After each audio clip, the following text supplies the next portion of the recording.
Нурес каналында жаңылыктар топтому. Акыркы сааттардагы жаңылыктар менен тааныша алыңыздар. Биздин каналга жазылып, видеого лайк басып, жаңылыктар менен өз убагында кабардар болуп туруңуздар. Ысык-Көл облусунун Борбору Каракол шаарынын ооруканасында мындай операция болгондугун 14 январда Саламаттыкты сактоо министрлигинин басма сөз кызматы билдирди. Маалыматка ылайык, жүрөктөрү порок болгон 2-10 жаштагы бала кызга операцияны атайын Бишкектен барган хирургтар жасашкан. Операция 2,5 саат созулду. Мындай операциялар Кыргызстандын Саламаттыкты сактоо министрлигинин демилгеси менен акысыз жасалат деп айтылат маалыматта. Ысык-Көл облусу боюнча Саламаттыкты сактоонун координатору Мирбек Сагынбаевдин айтымында облуста жүрөгү начар 100 бала аныкталган. Бардыгы операцияга муктаж.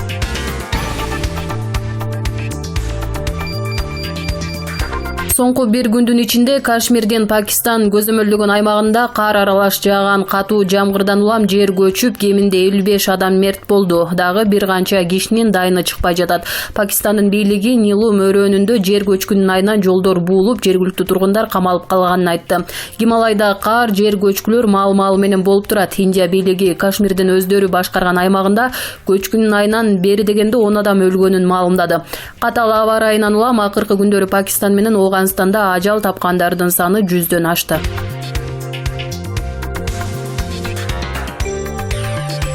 Бүгүн 14 январда 17 кабаттан кулап түшкөн 2 өспүрүм кыздын жансыз денеси табылды. Бул тууралуу Телеграмдагы каналдардын биринде баяндалат. Анда айтылгандай, дос кыздар кол кармашып алып, чатырдан ылдый карай секиргенин көргөндөр бар. Тилекке каршы окуя болгон жерге келген тез жардам кызматы эч жардам бере алган эмес. Дарыгерлер өспүрүмдөрдүн денеси жерге түшкөндөн кийин эле үзүлүп кетишкенин билдирген. Учурда өз өмүрүнө кол салуунун себептери аныкталып жатат. Каза болгон 2 кыз тең Новосибирск шаарындагы 167 мектептин бири 8 класстын, экинчиси 9 класстын окуучусу болчу.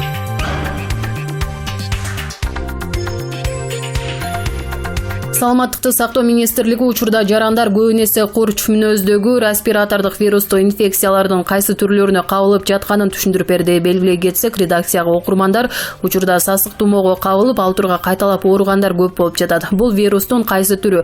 Бул кышта мурдагылардан да күчтүү вирус пайда болду деген маалымат чынбы деген суроо менен кайрылышкан. Буга жооп алуу үчүн Спутник Кыргызстан Саламаттыкты сактоо министрлигинин ооруларды алдын алуу жана санитардык эпидемиологиялык көзөмөл боюнча мамлекеттик департаменттин бөлүм башчысы Динар Отурбаевага кайрылды. Анын айтымында, өлкөдө КРВ боюнча абал жылдагыдай эле тынчсызданууга себеп жок. Жыл сайын эле ушул маалда курч мүнөздөгү респиратордук вирустуу инфекциялар күч алат. Алар суукту сүйгөндүктөн бул кезде организмден организмге көчүп жашоо мүмкүнчүлүгү жогорулайт, деди Отурбаева. Ошондой эле адис эч кандай жаңы вирустар жок экенин кошумчалады. Лабораториялык изилдөөлөрүбүздө кадимки аденовирус, грипп, парагрипптин 4 түрү, риновирус жана респиратордук синцитиалдык инфекция жүргөнү белгилүү болду, деди ал. Ал эми жарандардан улам-улам ооруп жатканына жеке гигиенанын жана сактыктын жоктугу себеп болушу мүмкүн экенин айтты. Бизде оорусак эле грипп болуп калдым деген түшүнүк бар. Чынында грипп КРВнин бир гана вирусу. Кайра-кайра ооругандар бир вирустан сакайса, башкаларын жуктуруп алып жаткандар болсо керек. Андыктан ооруй баштаганда жана андан кийин өтө сак болуу керек. Анткени ооруп алсырап турган организмге башка вирус оңой жабышат, деди Отурбаева. Ооруларды алдын алуу жана санитардык эпидемиологиялык көзөмөл боюнча мамлекеттик департаменттин жугуштуу ооруларды көзөмөлдөө бөлүмүнүн башчысы Динар Отурбаева адис вирустун түрүн аныктап алып, туура дарылануу максатында дароо дарыгерге кайрылууну сунуштайт. Ал эми Республикалык жугуштуу оорулар клиникалык ооруканасынын башкы дарыгери Гүлжигит Алиев ушул тапта КРВнин айынан ооруканага кайрылгандардын саны алда канча азайып бара жатканын билдирди. Маалыматка ылайык, өткөн аптада суткасына 350-400 адам кайрылып жатса, акыркы күндөгү бул көрсөткүч 200дөн бир аз гана ашып жатат. Баса грипп тууралуу кеңири билгиңиз келсе, Спутник Кыргызстан буга чейин дайындаган макаланы окуңуз.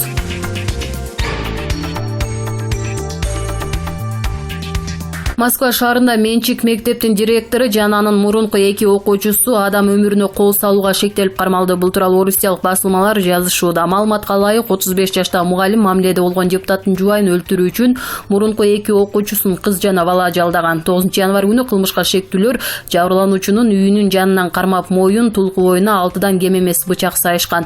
Жабырлануучу алган жаракатынан эс учун жоготкон, бирок өз убагында көрсөтүлгөн жардамдан улам аман калган. Иликтөөчүлөрдүн версиясы боюнча Москвадагы менчик мектептин директору Василиса Маслова мурун Яблоко партиясынын депутаттар кеңешинин мүчөсү Михаил Хананашвили менен көңүлдөш болуп, депутаттын жубайын кызганычтан улам өлтүрүүнү пландаган. Депутат Михаил болсо жубайына кол салганды ишмердүүлүгүнө байланыштырып келет. 2018-жылы жубайынын башына 2 рет чаап кетишип, баш мээси чайкалган, бирок бир да кылмышкер табылган эмес. Ошондон кийин мен жубайымдын келечеги үчүн чоочулап, мурункудай башкалар менен чырдашканды токтотуп, активдүү болбой калдым. Ал эми Василисанын көңүлдөшү эмесмин, бирок аны билчүмүн. Биздин чогуу баштаган долбоорлорубуз кызматтык мамилебиз бар болчу деген ал. Ошондой эле депутат жубайым учурда жасалма дем алдыруучу аппаратта сүйлөй албайт деп кошумчалаган.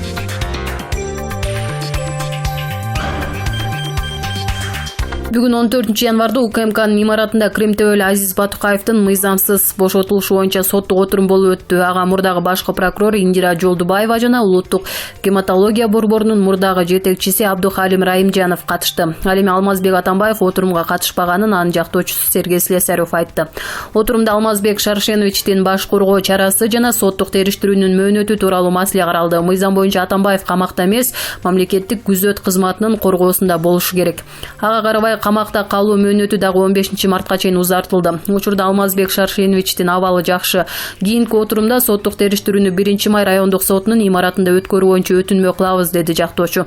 1-май райондук сотунун өндүрүшүндө коррупция беренеси менен айыпталып жаткандар мурдагы президент Алмазбек Атамбаев, мурдагы башкы прокурор Индира Жолдубаева, ЖМКнын төрагасынын мурдагы кеңешчиси Калыбек Качкыналиев жана улуттук гематология борборунун мурдагы жетекчиси Абдухалим Раимжанов.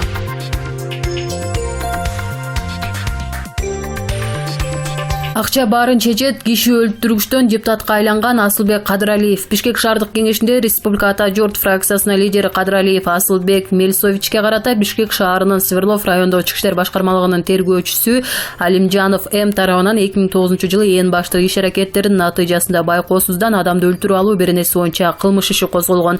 Кылмыш иши Бишкек шаарынын Свердлов райондогу Ички иштер башкармалыгынын тергөөчүсү Малаев П тарабынан 2009-жылдын 31-декабрынан Кыргыз Республикасынын жазык процессуалдык кодекси менен сотко жөнөтүлгөн. Мурдагы борбордук мечитте Москва Гоголь көчөсү 5 убак намаздан кийин Кадыралиев жабырлануучу Сартбаев ЭМди күрөш ыкмасы менен чаап, натыйжада жабырлануучунун өлүмү менен аяктаган. Белгилүү болгондой, Кадыралиев тергелип жаткан, бирок жабырлануучу тарапка 3 бөлмөлүү баатыр берип, тосмо арыз жаздырып алган.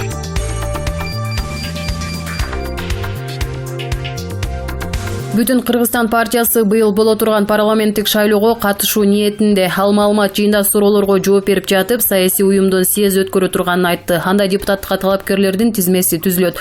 Форумдун өтө турган күнү жогорку кеңешке шайлоо датасы расмий жарыялангандан кийин белгилүү болот. Партиялык тизмени Адахан Мадумаров өзү жетектейт. Биз сөзсүз шайлоого барабыз. Биздин съезддер шайлоо күнү белгиленгенден кийин өтө баштайт. Ал эми кайсы бир партия биз менен биригүүгө кызыктар болсо, биз ачыкпыз. Бирок биригүү деген көзгө өтө кылдат карап калганбыз.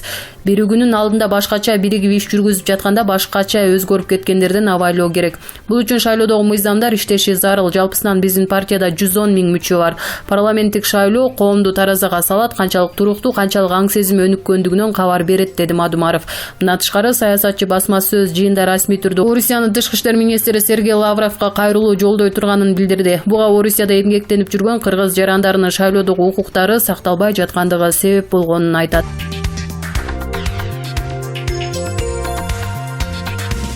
Кыргызстандыктарды келерки парламенттик шайлоолордо өз добуштарын сатпоого жогорку кеңештин Өнүгүү Прогресс фракциясынын депутаты Исхак Масалиев чакырды. Бул тууралуу ал соц тармактагы жеке баракчасына жазган. Парламенттик шайлоо негизинен башталды десек болот. Тигинде да мында да аз камсыз үй бүлөлөргө берилип жаткан белектердин жүрөктү элжиреткен сүрөттөрү. Кимдир бирөө таштанды тазалап Фейсбукка жүктөйт. Дагы башкалары өздөрүнүн жумушчу жолугушууларын бүтүндөй өлкөгө жары салып жатат. Айрымдар президент менен жакындашууга далбастап жатат. Ким билет, мүмкүн өзүнүн жакшы көргөн партиясынын тизмесине кошуп калар. Москва, Вашингтон, батыш жана чыгыш менен жакындашууга аракет кылгандар да бар. Дагы бирөөлөрү чек арадагы көйгөйдү жалгыз эле чечип салышарын айтып төш кагышууда. Күтүлгөндөй эле. Эң коркунучтусу, көптөгөн жөнөкөй жарандар буга ишенгиси келет. Бардык 120 депутаттан кайра парламентке келишеби деген суроону берип жатышат. Жок, тажрыйба кандай болгон күндө да 30%дан ашпагандары кайтарын көрсөтөт. Эмне кылабыз? Добуштарды сатпаш керек. Бул татаал, бирок башка жол жок. Төңкөрүш эле болбосо. Андай болгон күндө деле бийликти басып алган бир уч топ бекемдөөгө жанталашат. Көрдүк го. Бүгүнкү күндөгү бийлик системасы ыплас жана анда элдин эрки жөнүндө түшүнүк дагы жок. Айтор достор, күзгө 2020-нын ысык күзүнө даярданабыз деп жазган депутат Масалиев.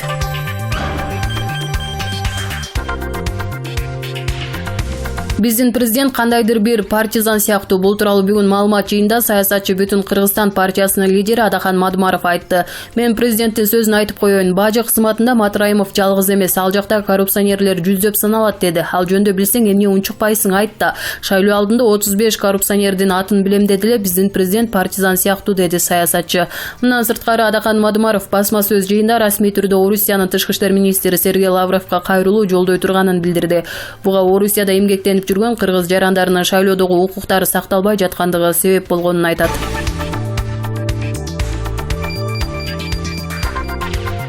Өлкөнүн туристтик аброюн коргоо максатында терс маанидеги маалыматтарга көзөмөл кылып, алардын жарыяланышына бөгөт коюу боюнча Дубайдын жакшы тажрыйбасы бар. Муну өкмөт өз ишинде колдонуу чараларын көрүшү керек. Бул тууралуу депутат Кубанычбек Жумалиев Жогорку Кеңештин транспорт, коммуникациялар, архитектура жана курулуш боюнча комитетинде аба кодексинин аткарылышы жаатында маалымат угулуп жатканда билдирди. Ооба, бизде демократия бар, бирок ар кандай маалыматтарды ылгабай жарыялай берип, анын чегинен чыгып да кеттик окшойт. Ал тургай КТРК деле маалыматтын жаман ылгабай калды. Өкмөт муну колго алып, өлкөнүн туристтик аброюна шек келтирген маалыматтардын жарыяланышын жөнгө салуу чараларын иштеп чыгышы зарыл. Ансыз туризмди өз деңгээлинде өнүктүрүү кыйын дейт депутат. Эске салсак, буга чейин депутат Акылбек Жабаров дагы терс маанидеги жаңылыктарды жазуудан баш тартууга чакырган. Ал айткандарына негативдүү кабарлар туристтерди качырат деп түшүндүрмө берген.